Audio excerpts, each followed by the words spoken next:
Welcome to my little webinar takeover. Today we're going to talk about something that is, near and dear to my particular heart, which is retaining women in STEM, specifically mining, which is what all of us are in. And I want to talk about it from an angle that we don't usually hear about, which is the angle of coaching, which is what I do.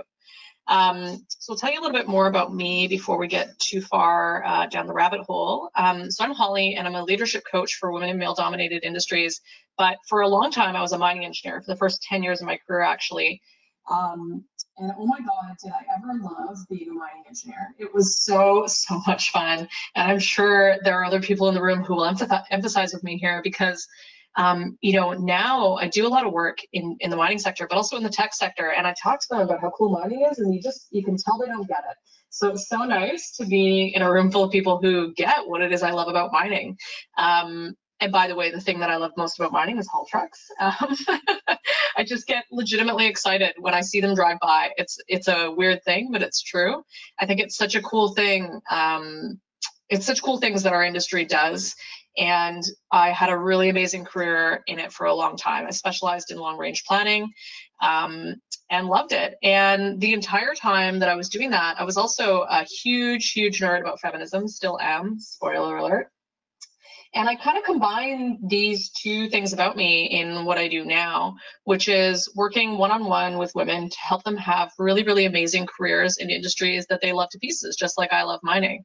And I think all of us in this webinar probably know that that's not always the easiest task. And so that's part of what I do. And I also work with companies on the other side of that equation to help them make it easier for women who really want to stay and have amazing, ambitious careers and make great contributions to do so. So that's me. And let's start off with a statistic.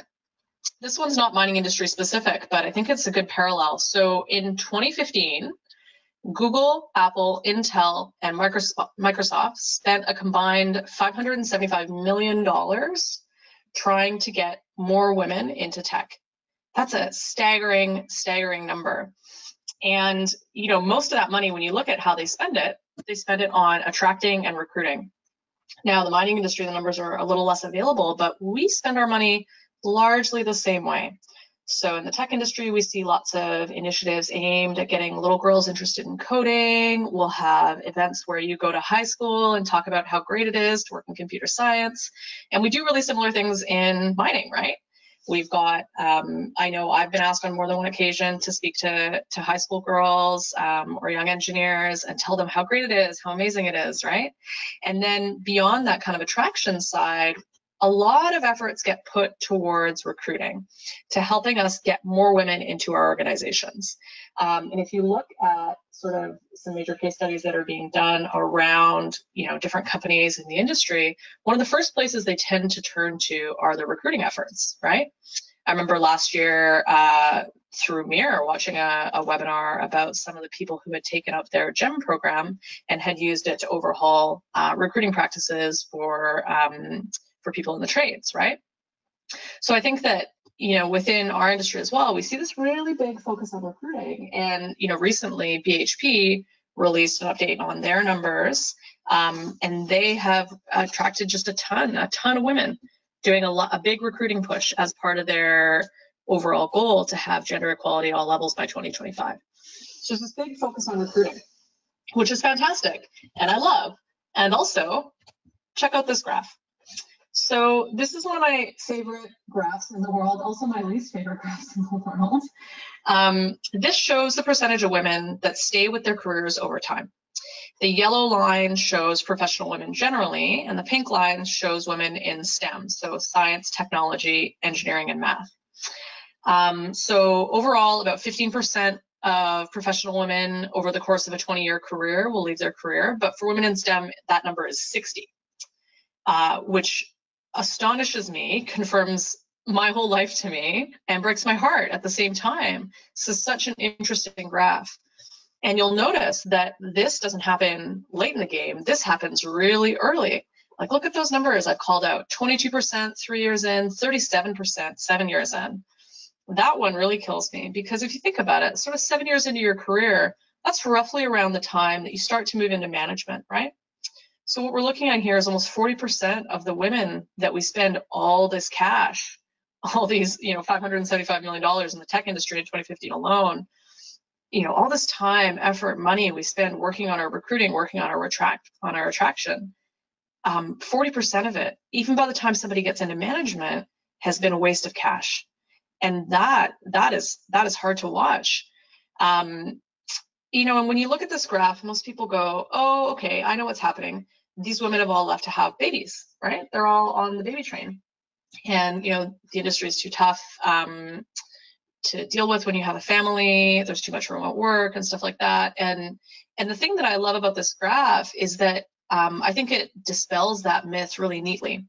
Because I doubt there's something about women in STEM that causes us to have 4 times the children as professional women, right?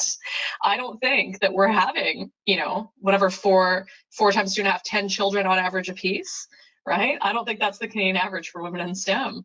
And so, yeah, certainly childcare is a piece of this, but it's not explaining that full 60%. What we see here is a really, really different picture for women in STEM versus other professions. I think it's fascinating. And so, pretty much everything I do in my job now is related to bringing this pink line and making it higher up. I want this to be less large of a gap. I want women in STEM to be able to have amazing careers and stick with them, because right now they drop off pretty early.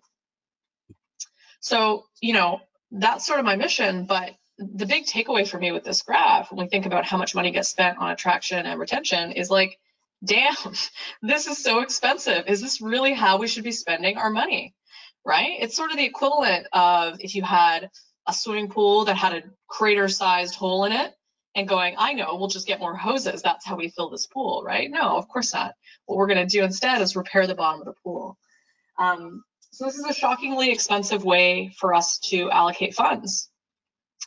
And I think we've got to look at what we're doing to retain women, right? Not just how we're attracting them, but if we're losing them so quickly, then how do we retain them? So, again, most companies that I talk to, they're kind of doing one of 2 things, or maybe 2 of 2 things on this front.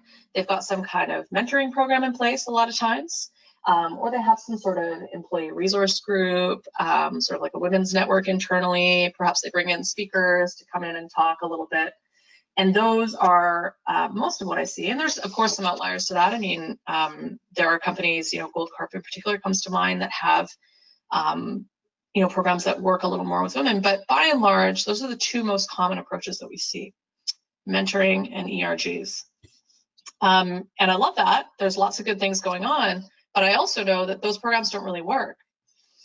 And I could sit here and tell you a bunch of stats about it, but I think I've got a more compelling story, and that's because I was a woman in the industry myself.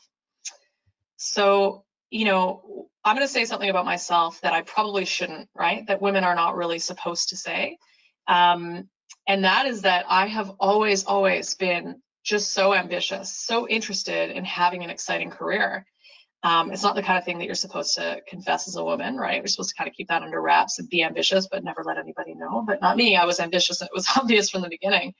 And, all throughout my career, I always had kind of one eye on how to advance my career, on what skills I needed to be developing, on what it would take and what moves I needed to make to move up the ladder.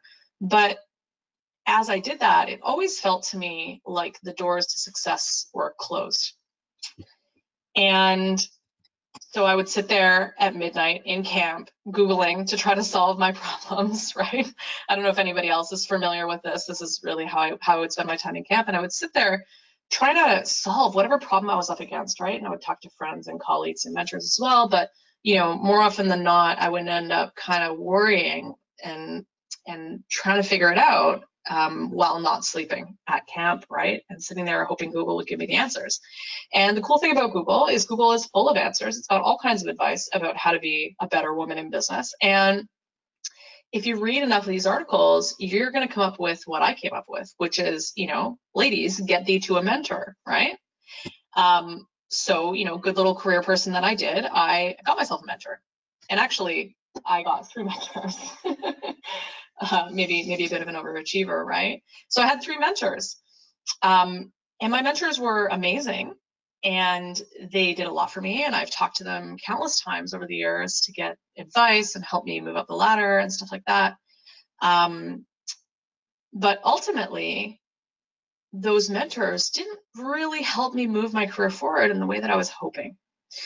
And it's not anything about them. They were wonderful. Their advice was great. But they didn't really give me what I needed to change the trajectory of my career. So I ended up leaving. And that was pretty heartbreaking. I mean, you heard me talk earlier about how excited I get about haul trucks and how much I love the industry, and all that's still true. I do love that stuff. I still think it's exciting. If I ever, if I'm going on vacation and I fly over a mine site, I'm like getting nose stains on the window. I'm like pressed up against it, like eyeing what's going on, all the action down below, right? It's still, in many ways for me, that it's my first love, right? And it didn't work out. And that's so tough. And not just tough for me. I'm not telling you all this so you'll go, oh, poor Holly, how do we feel bad for her? But because I think this is the experience of so many women in our industry. I don't know women who spend 4 years and $30,000 on an engineering degree and then another 10 years working and go, yeah, well, that was a fun use of 15 years of my life. I'm moving on, right? No. When people spend that much time and effort, it's because there's something there for them. And it's painful. It's hard to leave. So 60% of women find themselves in that boat, right? Not just Holly Burton, 60%, overwhelmingly the majority. So here's something that I know through working with myself and working with all the clients I work with. And that's that women like to do this thing I call playing the scenario game.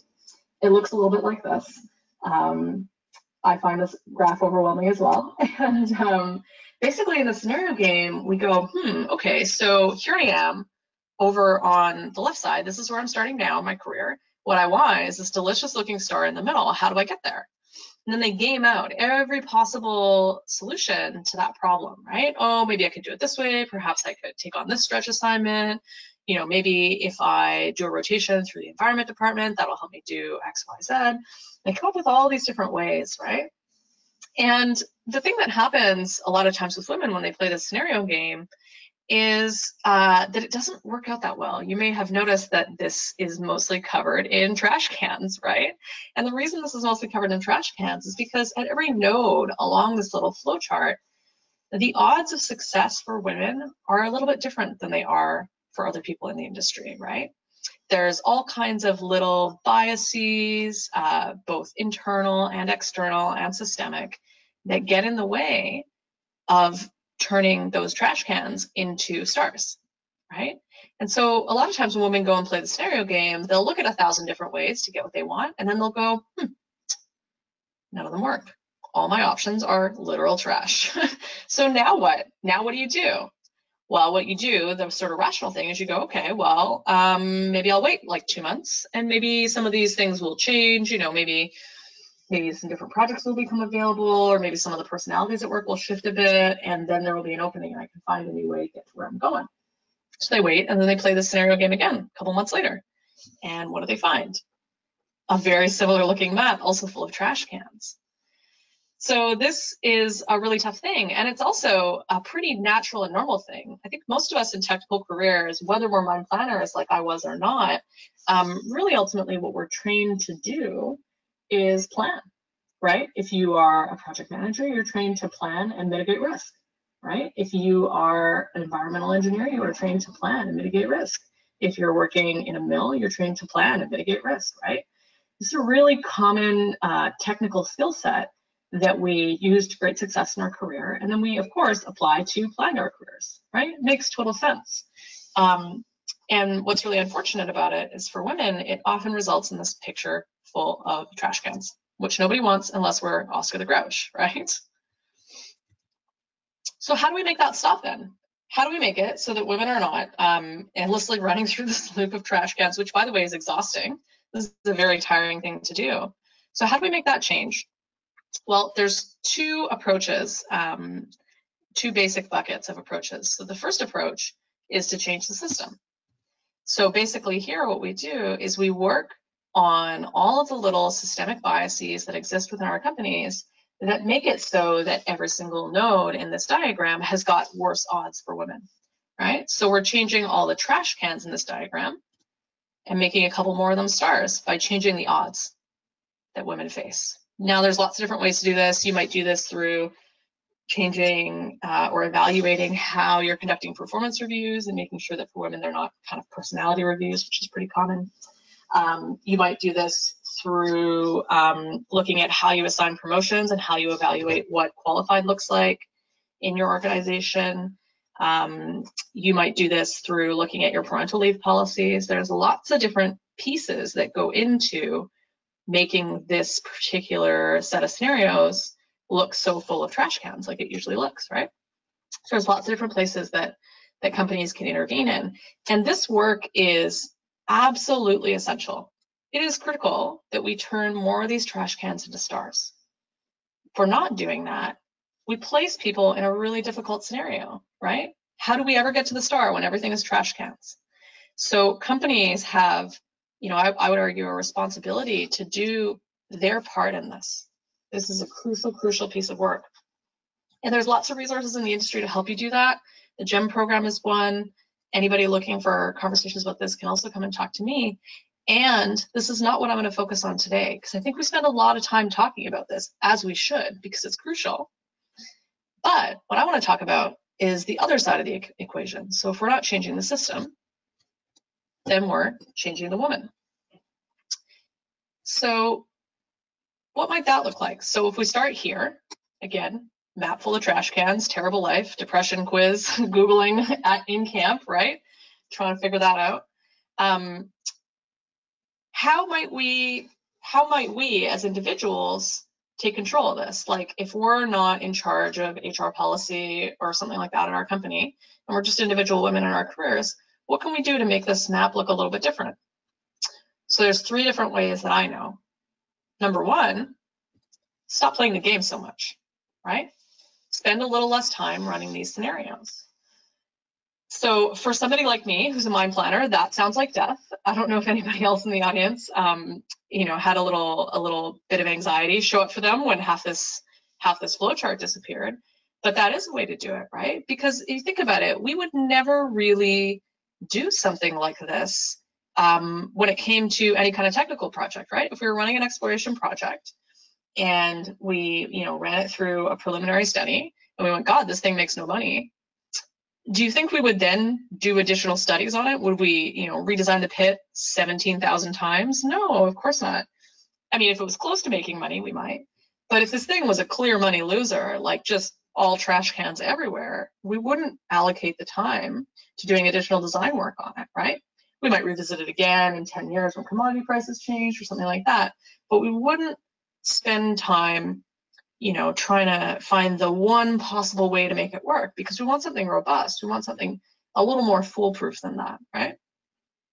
So as women, when we're spending time on this scenario game, trying to find a way to the star amidst all the trash cans, oftentimes we're just spending time running scenarios that aren't working, right? And all we're doing then is spinning our wheels. So one option for us to do is just spin our wheels less and go, great. Even if there are no solutions, even if this is still all trash cans, I'm just not going to spend my time and spend my effort and, you know, get exhausted running out the rest of the scenario. So that's thing number 1. Option number 2 is to break the rules a little, right? So instead of, you know, playing by the rules and doing everything the way that we're supposed to, applying for the promotion as we're meant to, we can take things into our own hands and start to define for ourselves what is possible in creating the thing that we want, that star in the middle, right? So that's one option, is break the rules. And then the third option is change the game altogether. So instead of going after that one star that we had always been after, maybe there's another star actually that would be just as amazing. That's a little bit easier to get to. So redefining what it is we're after is another option for us as well. So we've got these 3 choices, right? And I don't know about you, but right now I kind of hate this presentation. I'm like, ugh, this sucks. What do you mean? What do you mean I have to, spend less time planning? What do you mean I have to, break a bunch of rules, invent a new game? Like, Holly, that sucks. Like, why is it my responsibility to change this at all? Can't I just show up to work, be a fantastic professional, and have that be enough? Great question, right? What is this about? Why don't we just go, hey, this isn't my responsibility. Companies work on changing the system. Because there's a cruelty in this, right? It's a pretty unwinnable game. Why would I ever, Holly Burton, advocate for this, given that I've lived it? So here's why. When we're looking at this, trying to turn it into these, one thing I know is that I don't have 15 years in my career. This work here, trying to turn these trash cans into stars by changing policy and systemic bias in companies, this takes a very, very, very long time. It is not an overnight project. And my career doesn't have that long to wait.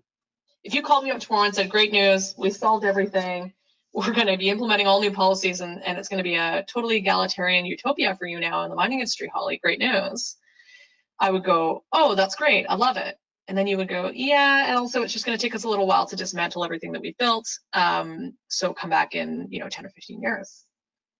And that would be really, really tough, because in 10 or 15 years, my career is going to be in a totally different spot than it is now, right? Or even worse, maybe it'll be in exactly the same spot it is now.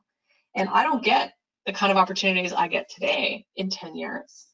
Probably a lot of those will stop coming my way. And more importantly, I will have run out of time to turn those current opportunities into some of the bigger opportunities down the line that I'm really interested in. So yeah, there's a way in which it's totally cruel to ask women to do the changing in this sort of unjust environment where there's a lot of bias that they can't fix.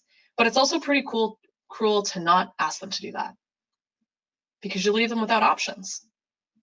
And the other thing I want to say is, let's imagine that it doesn't even take 15 years. Let's just imagine that the price of all of this is that your career stalls for 5 years.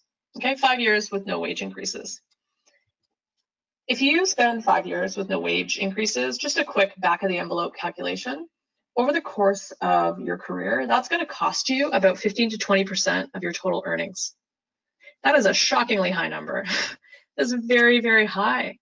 And so for women whose careers stagnate like that, this is a really, really big cost.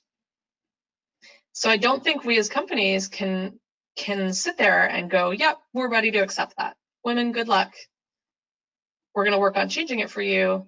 And best of luck to you in the meantime. Because the cost is really, really high. Even if it's not an entire career like it is for 60% of women, even for women that manage to stay, if they've got that kind of plateau in there, it's a huge numerical cost for them. So again, very, very expensive. No matter how we slice it, this thing costs us money, right?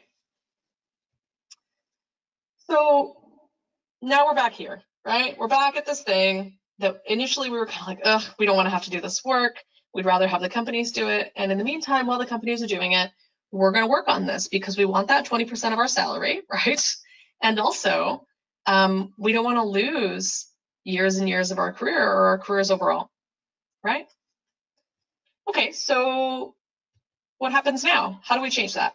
So 3 common ways that we can look at changing all of this are through training, mentoring, and coaching. These things are all a little bit different. So they have some overlap, right? Different, but with some overlap. So the overlap between training and mentoring is that they both involve giving some advice, right? There's an advisory or kind of consultative aspect to both training people and giving them mentoring. And between mentoring and coaching, there's some overlap too. And the overlap between those are asking questions, right? So in both coaching and mentoring, you're going to be asking your mentee or coachee, I guess, questions to help them understand how this applies to their unique life and situation. So not just blanket advice, but really highly customized. And if we look at either end of that, On the left side of our training, what we see is that there's this skills transfer aspect. And on the right side with coaching, there's this emotional aspect. So we've got this kind of spectrum here, right? That goes from highly tactical on the left side with our skills training focus to highly emotional on the coaching side, which is really a combination of asking questions and focusing on what emotions are in the way. So this really big sort of range of things from tactical to emotional. So if we look at changing this graph, the ways that we had talked about before, let's see what that might look like. So let's imagine we're going to do the very first thing. We're going to stop playing the game so much. And actually, before I talk about this, I do want to say the left side of that, the tactical side, that's what this game is all about. This is a game of tactics, right? This map full of trash cans is all about tactics. Focusing on the skills side really actually enables this game, right? Because the better we get at tactics, the more we can think about specific ways to get around it, the more we're actually playing this.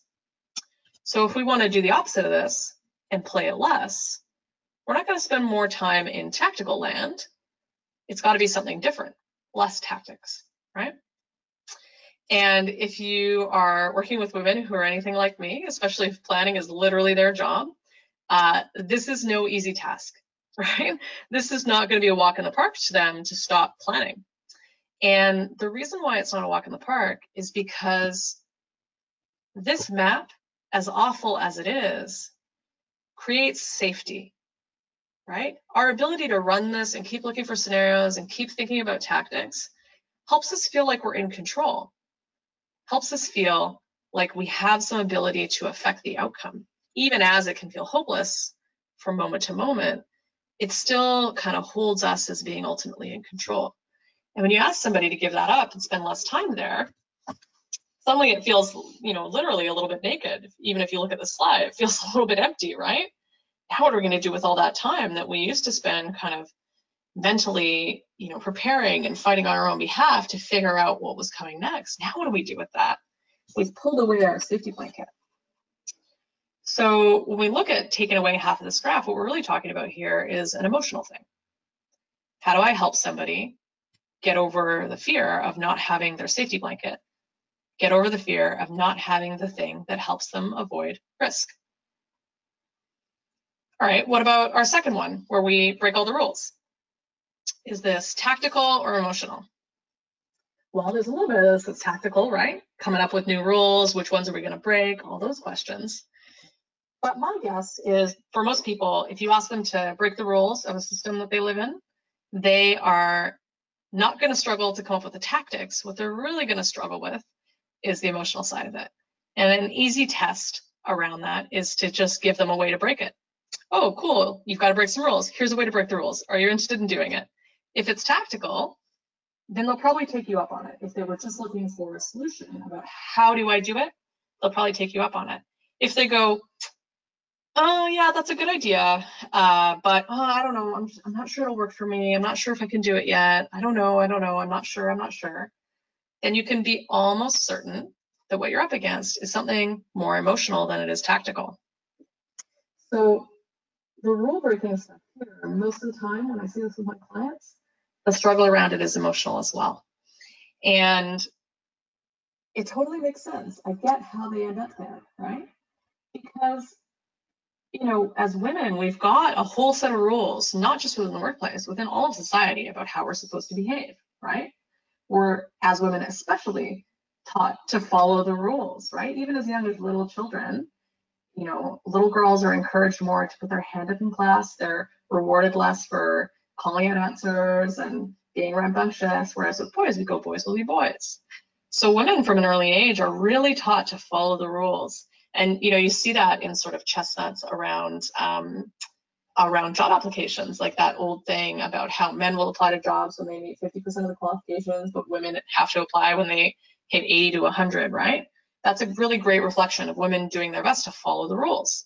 They go, you've told me I have to do this, so I'm going to do this, and then I'll be rewarded, right? And for women, the rules, kind of as a monolithic group, look like all kinds of different things. There are things like what qualifications you need to apply to to a role, but there are also things that are a little more complicated, like how much women are or aren't supposed to speak in meetings, or how much women are or aren't supposed to be ambitious, which we talked about earlier, right? You know, Hillary Clinton can be quite the divisive little figure in and of herself, but one thing that I think is really interesting is that her approval ratings are usually very, very high when she's doing a job and very, very low when she's looking to get elected into that job, right? So there's a way in which Hillary is an excellent distillation of women getting punished for ambition, right? Because she's breaking the rules. Women are allowed to be competent, they're allowed to be good at their jobs, they're allowed to achieve, but they're not allowed to be ambitious, right? So she's getting punished for rule breaking. And it's such a good example, that thing about Hillary, because we see in that the difficulty that comes up against it, right? Hillary for sure would have some struggles around what the tactics should be about how she's going to break those rules around being ambitious. But more importantly, the hard thing, I think, about that is having to stand up every day and get pilloried for it, to get in trouble for breaking the rules. So this thing about rule breaking is more about kind of having the emotional resilience and having the courage to change the rules for yourself. So let's talk about the third thing. Thing number 3 is changing the game altogether. So this one's fun because there's a ton of possibility in it, right? Because you get to define a whole new area that you can pursue. And, you know, it probably won't surprise anybody in this room to hear me say that I don't think this piece is really tactical either. This is a piece about having brand new dreams, right? And something that's really interesting about dreaming is that dreaming is really an act of privilege. And, you know, this is something that I credit to the wonderful Gloria Steinem, who wrote an essay about this a long time ago, but she talked about how the very act of planning ahead, of coming up with dreams, is an act of privilege, right? She was talking about it in the context of poverty. And she was saying that, you know, people who are incredibly poor don't have the ability to plan, you know, 3 weeks ahead or 4 weeks ahead, or plan a vacation later this year. What they're trying to do is feed their families this week or today, right? And so the ability to plan, you know, where you're going to go over a summer holiday with your kids is this massive act of privilege, right?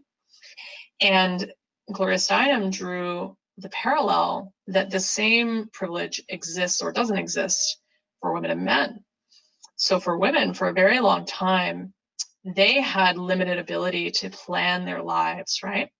So think about it, like, you know, back in, let's say, the 1950s or 1960s, if your husband got a job in Chicago, guess what? You were moving to Chicago. It didn't matter what was going on in your life, you moved to Chicago, right? Because your job as his wife was to support him in his career. And, you know, even today we see this, especially in the mining industry. I think that's excellent in terms of geography. We see this a ton, where people in the industry, their partner who comes with them, a lot of times their sort of career is really dictated and driven by what's going on in the mining spouse or partner's career, because it's so geographically influenced, right? And so the person on the other side of that, the person who has maybe less economic privilege or sometimes less gender privilege, because, you know, even still in this day and age, a lot of times men's careers come first, either because that's sort of been the way it is for a long time, we fit nicely into that societal paradigm, or else, you know, men just tend to make more than women. And so even if we're not looking at societal paradigm, people go rationally, hey, you make more money, so we'll follow your career, right? So what ends up happening then is that men tend to have careers that they choose, and women tend to have careers that happen to them, right? And there's that way that the ability to plan a career is still an act of privilege, and it was an act of privilege that women didn't really have access to for a very, very long time. You still see this today. So even women who have the ability to choose, it's not something that they're particularly used to doing or comfortable doing. They haven't had models of it. You know, if I think about even in my family with my grandmother and my mother, first of all, my grandmother had no ability to choose what her career was, right? And even my mother, she had some of that, but she didn't have anybody modeling for her what it looked like to plan and choose a career, right? She had her mother, who was a housewife. So we're only really a generation removed, a lot of us, or two, from having no planning privilege, no dreaming privilege whatsoever for our careers. And so now to be asked, hey, if we take away the scenario game for a second and go, what would you just love to do? Not what could you do, what do you think people would let you do, and then which of those would you like the most? But what would you love to do if you could make up the rules? What I noticed with my clients, a lot of women really struggle to answer that question. And I think it's a reflection of that very same kind of difficulty we see around planning privilege. It's very comfortable to do the tactics, but it's very, very difficult for us to do the strategic. So again, this piece here is more around emotion. It's more around kind of getting out of our own way and letting ourselves see what could be amazing in front of us, letting us dream about what could be amazing in front of us. And especially for women who have been stuck in the scenario game for a really long time, this can be hard. It's sort of like if every day all you get to eat was gruel, you would probably spend very little time dreaming about chocolate bars, right? Because it would only make you miss chocolate. It would make the fact that you had to eat gruel every day less tolerable, right? And it would make it more heartbreaking if every morning when you were served gruel, it wasn't a chocolate bar that you had been dreaming of all night. So eventually you would stop dreaming. You would lose the ability to dream of chocolate, right? And if I asked you then, hey, do you want to dream about some chocolate with me? You'd probably say, no, that sounds too painful. Because I know tomorrow I'm going to get gruel again, and I just don't want to have to cry about it, right? So when we ask women to set aside the scenario game and start dreaming, we're asking them to risk a lot. We're asking them to risk the disappointment that this might not happen, which is tough. So there's a lot going on here that makes this piece way more emotional than tactical.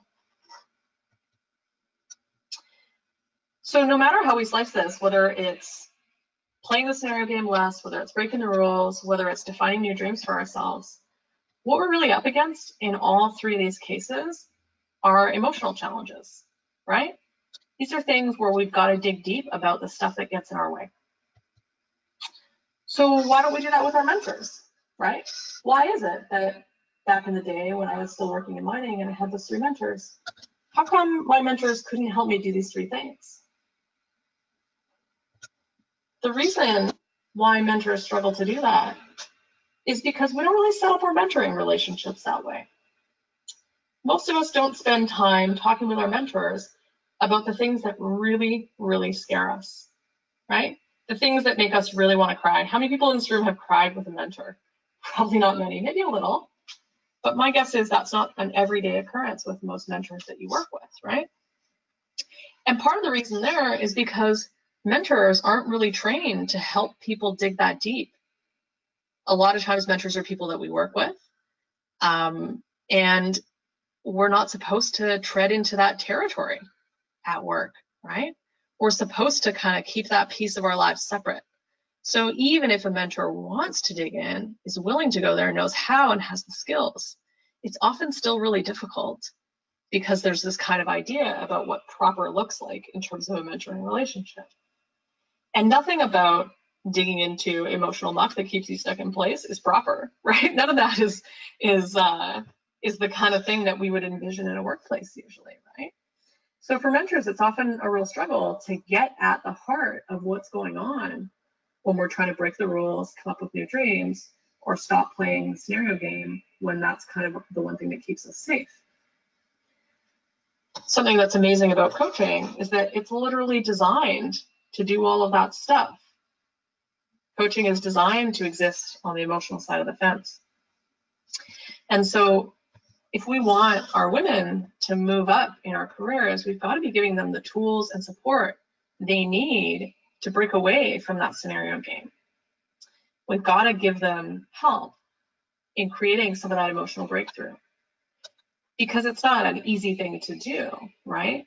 Like our bodies overall in general are designed to keep us kind of safe and happy, right? Safe, happy, reliable, risk-free. And then a lot of us get even more training on that on the job, especially as engineers, right? Engineers are just risk managers at the end of the day.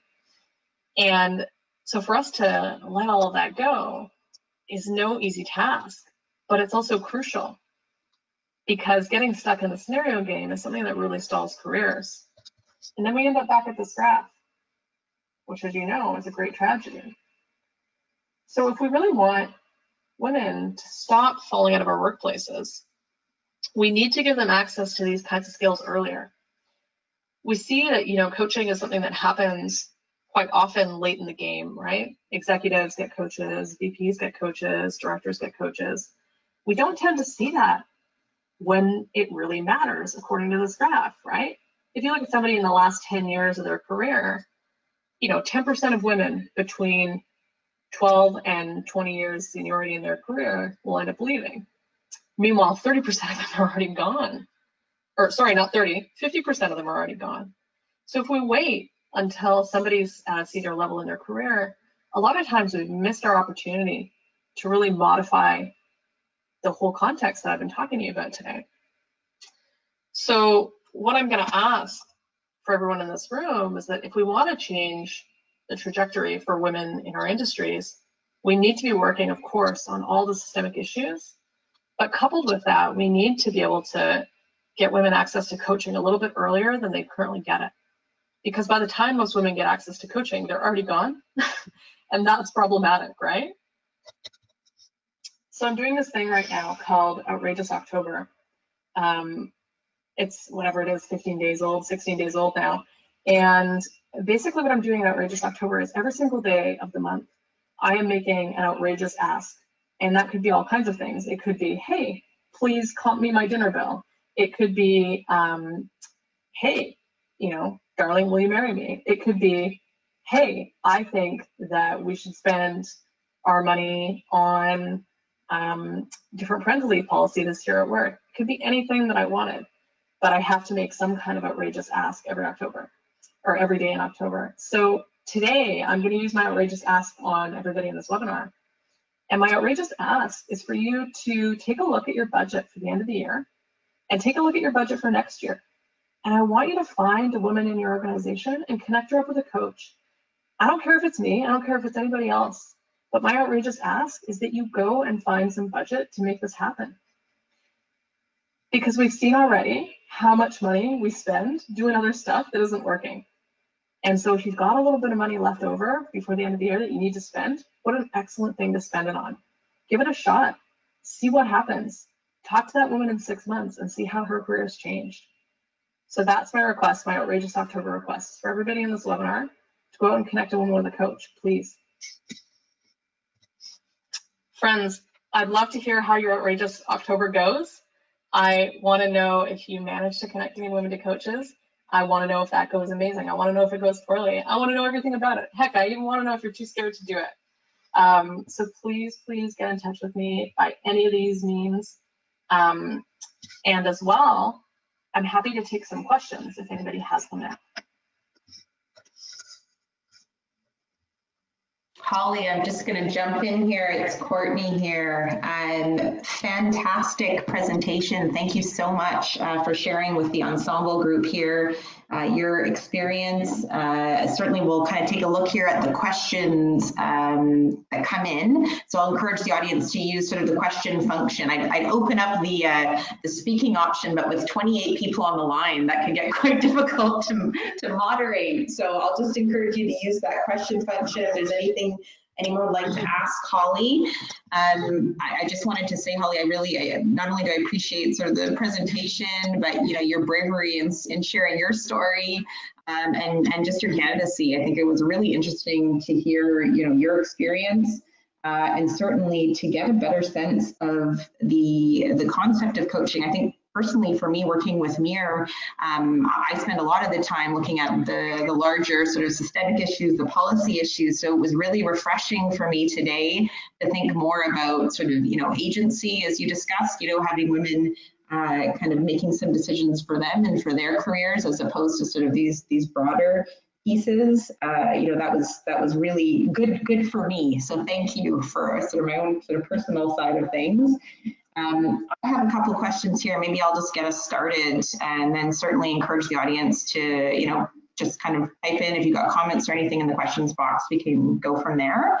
But I've got some notes here, Holly, and I'm kind of frantically looking through them, but it sort of really spoke to me when we were talking about sort of coaching and sort of a personal journey, and at the same time encouraging organizations to, as you mentioned, kind of looking at coaching as not just something for those in sort of their twilight years of their career, but earlier on, and getting into some of these interventions that can be so impactful. What would you say around kind of creating a culture in an organization that, that where coaching can thrive? Do you have any tips or comments on that? What do you do if you're an HR manager and you want to sort of start maybe some coaching with some of your staff? How do you set yourself up for success? How do you kind of create an atmosphere where that's going to succeed? So it's such a lovely question, and I think there's a really important distinction to be made between coaching that happens in an organization and coaching that happens with an external provider. And this answer will not be exciting to those of you who want to keep things cheap, right? Because I get it. I get the desire to instill coaching at every level. And I think coaching is a fantastic thing to instill at every level of an organization. But I also recognize through my work as a professional coach that the coaching that somebody like I do and the coaching that you can do as a manager or an HR person within an organization are fundamentally different. The reasons that they're fundamentally different are because, well, for starters, some of the same things apply that I was talking about as it relates to mentors, right? That there's an expectation in business that we don't go quite as far, that we don't really dig into that emotional muck. And as a professional coach myself, like my number one tool in my toolkit is to say the things that nobody else says to my clients. I literally, as I sit here now in this call with you, have a post-it note on my desk that says, say the thing that will get you fired. And that is something that I have to do courageously for my clients, is really stand up for them when they don't believe in themselves, and also to, excuse the mining language, but call bullshit on them when nobody else will. And that's a hard thing to do when you also pay somebody's salary, because it carries with it a lot of weight, right? Even if you're HR, even if you're not their manager, if you're going, hey, I don't buy what you're saying right now, you are actually just getting in your own way here. It's not just somebody loving you and supporting you and calling you on your stuff. Suddenly now you're going, oh, is my promotion in jeopardy? Am I still going to get that raise I was talking about? It really changes the context. And so what I find is that internal coaches, not only do they struggle to go as deep on their own end because they're sort of not trained in it, it's not their habit, but also a lot of times the people they're coaching won't go as deep with them and won't be fully transparent about what's really in the way, because they, I think by necessity, want to keep some of that hidden, right? So I think that's a piece around it that makes it really a struggle. And I think there's lots that coaching can do in an organization in terms of helping people come up with their own solutions and helping them get out of their own way. But when it comes to the stuff we talked about today, I really do believe that you're better served by somebody external. And having said that, for those of you who want to, keep it cheap and who have really limited career development budgets, like I get it. That range of the graph that I was talking about, those early years, that's when we have the least dollars per person in terms of development, because it's expensive. There's so many of them, right? And so there's ways that you can look at that. You can do group coaching. I know there are some coaches in the industry, and I'm one of them, who have different rates depending on the level in the organization, because, something for me is that I'm just passionate about women having access to coaching earlier. So I create packages that allow them to do it, that make it affordable. And, I've seen companies partner where they pay part of coaching fees and then the employee will pay part of them. So there's lots of ways that you can kind of make it work, and really recommend, yes, involving many people in your company in coaching, but more than that, getting somebody external for these issues in particular. Thank you so much. And something I'm kind of hearing too, in sort of listening to that answer, the role maybe for HR in this case, whether the, seeing the value certainly of having coaching that is external to create that space for these sort of more challenging conversations in so many ways, and just to kind of remove some of that organizational kind of construct. But maybe there's some support as kind of creating an atmosphere that values coaching just within the structure, so that people see that within the organization, that it's something that, is valuable and important to the organization, although it be, something that happens outside of the organization as kind of a preferred method. Yeah, and I think to that note, the best way to sell coaching is to have people experience coaching. So if you're trying to get people in your org on board about coaching, go coach them, and they'll start to understand it. Because it's really weird. It's a weird little thing. It's a bit esoteric.